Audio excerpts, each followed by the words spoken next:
అలాగే మన కన్జ్యూమర్ ఫోరంలో కూడా రవీందర్ రెడ్డి సార్ మా గురువు గారి ఆధ్వర్యంలో ఒక మెంబర్గా కూడా కొనసాగుతున్నాము. ఈరోజు పెద్దలు చాలా విషయాలు చెప్పారు. నేను ఎక్కువ టైం తీసుకోకుండా, ఎందుకంటే మాన్యుల కలెక్టర్ గారు మాట్లాడవలసింది ఉంది కాబట్టి మనం రెండు విషయాలు మీకు చెప్పదలుచుకున్నాను. ఈ అవకాశం ఇచ్చినందుకు చాలా మంచి అవకాశం ఇది. పిల్లలు కానీ ఈ అవగాహన కార్యక్రమం కానీ ఏ విధంగా మనం బయట ఇట్లాంటి విషయాలు తెలియవు. ఇలాంటి కార్యక్రమాలకు వస్తే మంచి మంచి విషయాలు తెలుసుకోవచ్చు. ఇది ఒక వాల్యుబుల్ టైం అన్నమాట మనకి. కాబట్టి ఈ టయాన్ని వినియోగించుకోవాల్సిందిగా అందరినీ కోరుకుంటూ, సార్ ముఖ్యంగా నేను ఒక చిన్న కలెక్టర్ గారి దృష్టికి ఒక విషయం తీసుకువెళ్ళి తెలుసుకున్నాను. సార్ మాలాంటి వాళ్ళు మేమేదో చిన్న చిన్న వ్యాపారాల్లో లేకపోతే ఏదన్నా వేరే పనులు చేసుకుంటూ మేము ఒక చిన్న చిన్న సంఘాలలాగా ఏర్పడి రిజిస్ట్రేషన్ చేసుకుని దాంట్లో కొంతమందిని మెంబర్స్ని చేర్చుకొని మా సొంతగా మా సొంత డబ్బులు పెట్టుకొని మేము అవగాహన కార్యక్రమాలు కానీ ఏదైనా కానీ మేము చేసుకుంటూ ఉన్నాం సార్.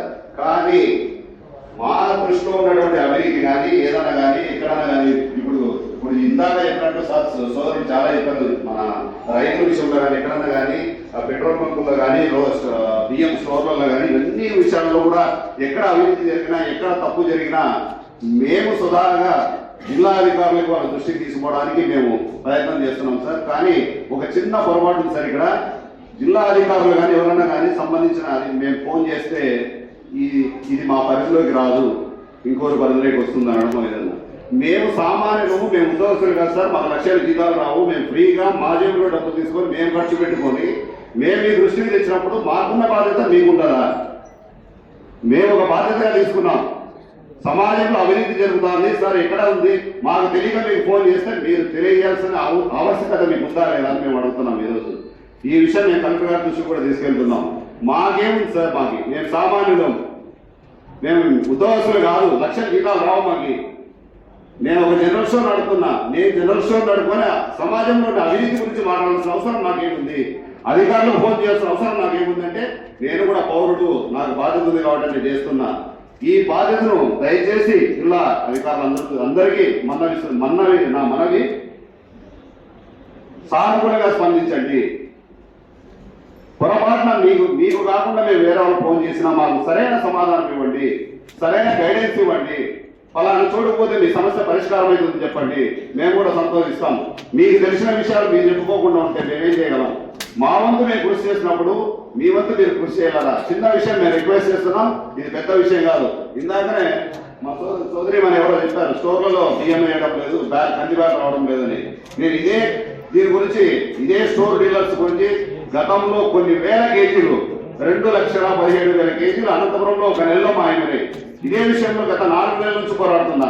అందరి అధికారులకు నోటీస్ తీసుకెళ్ళినా, ఆర్డీఓ గారికి, డిఎస్ఓ గారికి, ఎంఆర్ఓ గారికి అందరు నోటీసులు తీసుకెళ్ళినా, ఎవరు ఏం చేయలేకున్నారు. మరి మీరు జిల్లా అధికారులు ఏం చేయగలరు? నాలాంటి వాడు ఏం చేయగలరు?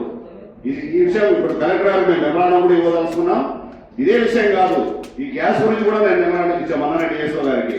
గ్యాస్ పైన 50 రూపాయల నుంచి 100 రూపాయల వరకు కలెక్ట్ చేస్తున్నారు సార్. దీని గురించి ఏమంటే ఆయన ఇంకో విషయం చెప్తున్నాడు. ఎక్కడ తీసుకుంటున్నారో పర్టికులర్ రాసిందని. ఎందుకు రాసేవాళ్ళు సార్ పర్టికులర్ గా?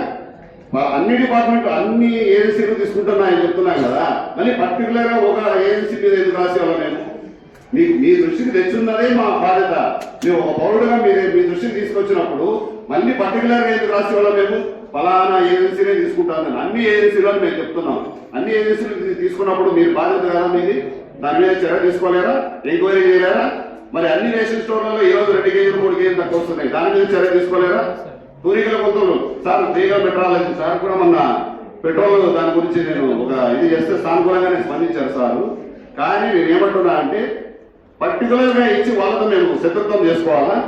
ఫలానా పెట్రోల్ బంక్ లో జరుగుతుంది, ఫలానా రేషన్ షాప్ లో జరుగుతుంది. రేషన్ షాప్ లో జరుగుతుంది అన్నప్పుడు మొత్తం రాష్ట్ర వ్యాప్తంగా జరుగుతున్న సమస్యలు కాదా ఇవి? నేను చెప్తున్నవన్నీ రాష్ట్ర వ్యాప్తంగా జరుగుతున్న సమస్యలే. దీన్ని పర్టికులర్ గా ఎందుకు రాసేవాళ్ళం? మేము రాసిచ్చి మేము శత్రుత్వం పెంచుకోవాలా?